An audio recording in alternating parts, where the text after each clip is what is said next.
Once upon a time, there was a fisherman that lived in a little shack down by the sea with his wife. It had a mud floor and no windows, but it was a nice, warm home. The fisherman loved to fish and fish every day. And one day he was sitting on the rocks, and his line was in the water, and he was gazing at the clear water, beautiful blue color and a sunny day. And then he got a tug on his line, and he spent hours pulling and tugging and getting this fish in. And finally he landed this big flounder. And he was like, "Oh, this is great, we're gonna have a fantastic meal tonight." And then the fish turned to him and said, "Please don't kill me. I'm not just a common flounder. I'm an enchanted prince." An enchanted prince? Wow, the fisherman said. "Well, shoot, you can talk. That's good enough for me. I'm going to let you go and swim in the sea." And away he let the fish go so he could swim in the sea. And he went home that evening to his wife. And she asked, "Did you catch any fish today?" Well, just a flounder, but it was an enchanted prince, so I let it go." "What? You let it go? How could you do that?" she asked. "Did you not ask him at least for a nice, clean cottage? We could have that. That's something simple. You must go ask him." So the fisherman felt a little uncomfortable, but he went back to the sea. And he gets there, and there's a little cloud cover. And the color of the sea has changed to be a little green.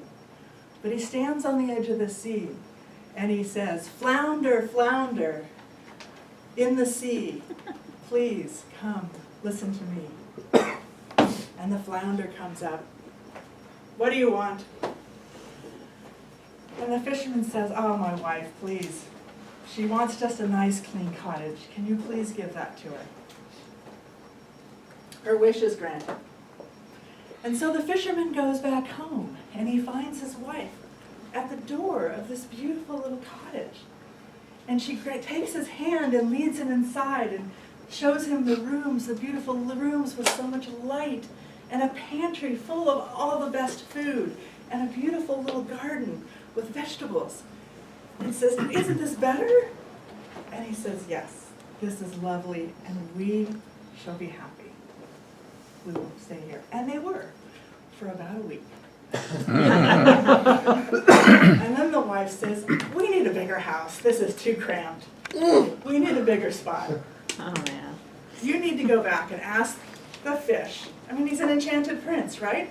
"Ask him to give us a castle. We need a castle."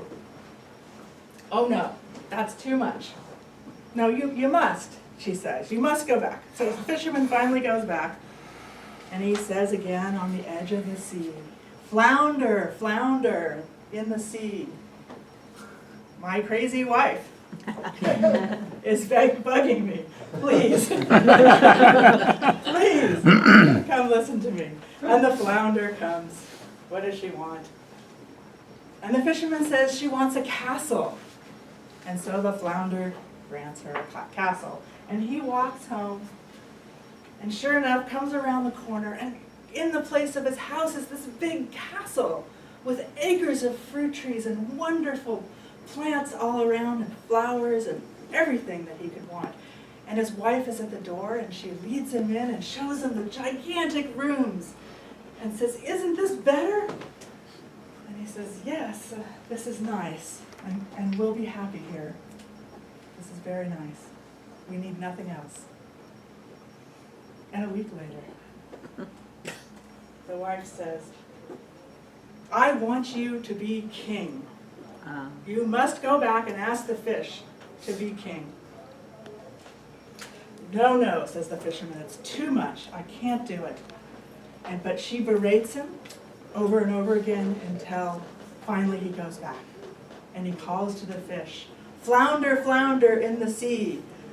But this time, the clouds are coming in and the sea is rolling, but he calls, and the fish comes. Now what does she want? She wants to be king. Okay, fine, she's king. And so he goes home, and now over all the land, people are coming from everywhere. And they are carrying gifts, and the castle's even bigger. And this time she's not outside waiting for him, because she's in there on her throne with her golden crown and all of her jewels around her. And he comes into the castle and says, is this what you want? Are you happy now? Is this good? And she says, well, I'm happy now, for now. But I think we need more. I think I need more. I think you need more.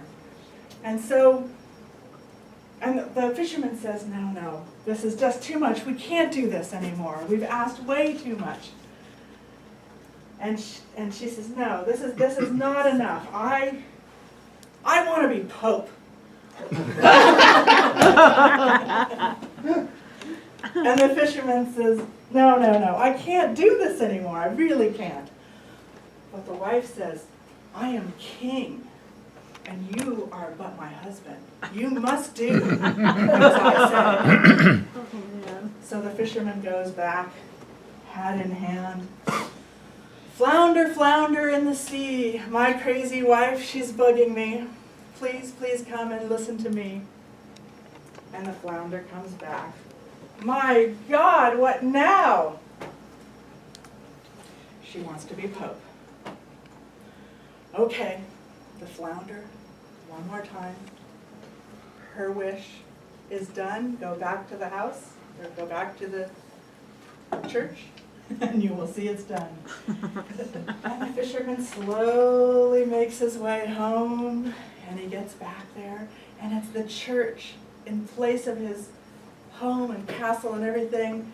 Fantastic and beautiful, with all of the accoutrements throughout the church, and she's now in command of the entire land. What more could she possibly want?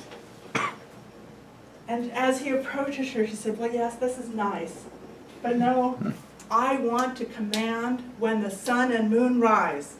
You go back to him, and you ask him, you tell him, I want to be Lord of the universe. At this point, he knows there's nothing he can do, and he slinks slowly back to the sea. And there's a great storm raging, and ships are being tossed on the waves, and he can barely make it. The wind is thrashing, and the rain is coming down, and he gets right to the end. Flounder, flounder in the sea. My crazy wife that you made Pope is after me. Please, please come and listen to me. And the flounder comes up. My goodness, what is going on? And the fisherman asks, my wife, she wants to be Lord of the universe. And the fish has said, that's it. That's too much. Now she's back in her little hovel by the side of the sea. And sure enough, when the fishermen got home, they were back in their original little shack, and that is where they live today. Thank you. Thank you, Mr. Toastmaster. Fellow Toastmasters, most welcome guests, and especially Monique. Monique was giving an advanced speech project from the Advanced Manual Storytelling, the folk tale, and the purpose was to tell and not read a folk tale. The speaker should not act out the story, but interpret it. And for me, this project always brings to mind days of yore where people sat around the fire and told stories, and that's how the culture was promulgated, and that's how the values of the culture were transmitted. And I think a lot of these stories come from that, because the choice of the story was excellent. And we heard two outstanding versions of it that were slightly different, but had basically the same moral. It was that it's one thing to strive for something better, and yet if a man's or a woman's reach exceeds her grasp, then like Icarus flying to the sun, the wings can melt and fall to the earth. So the choice of the story was excellent. Now, you started reading, which caused me a little bit of concern, especially given this, but I thought that was effective. Because what was effective about it was the source was the Grimm tales, and so you began by anchoring it in that, but then you put the book down and then you told the story. So I thought that was a very effective device, and I thought it was also effective when you brought the picture up and showed people the fisherman at the shore and asking the flounder for his wishes, or the wishes of his wife, as it were. So I thought that was excellent. I thought, for the most part, your eye contact was very good. When you're telling a story, you really want to kind of tell a story and draw us in, and you did a great job of doing that. Mostly, I'll talk about a few things that could have been done a little bit better. I thought that your descriptions of the house and then the castle and everything like that was very vivid. It brought that picture in, and when you're telling a story, you want to make it vivid and bring those images in, and that was so well done. Now, some suggestions. Well, first of all, I think you could have arranged with the Toastmaster head about the disappearing lectern. Again, that's just as a speaker, if there's some special thing that you need to arrange. And there were a couple times you have professorized, and that's something that I always watch for, because I'm kind of a professor like this. And acting it out, again, it's not that we're acting it out, but we're dramatizing it by being here instead of here and the wife. So you were kind of staging it a little bit. I thought that you were very effective in having a contrast in voice between the wife and the husband and the fish. I think that contrast could have been even greater, and I would have liked to have seen a little more drama of the wife browbeating the husband, and the husband was going. But overall, I thought you used your voice very effectively. You used your gestures to paint the picture, and mostly you told a fantastic story that had me enthralled throughout. So thank you for that.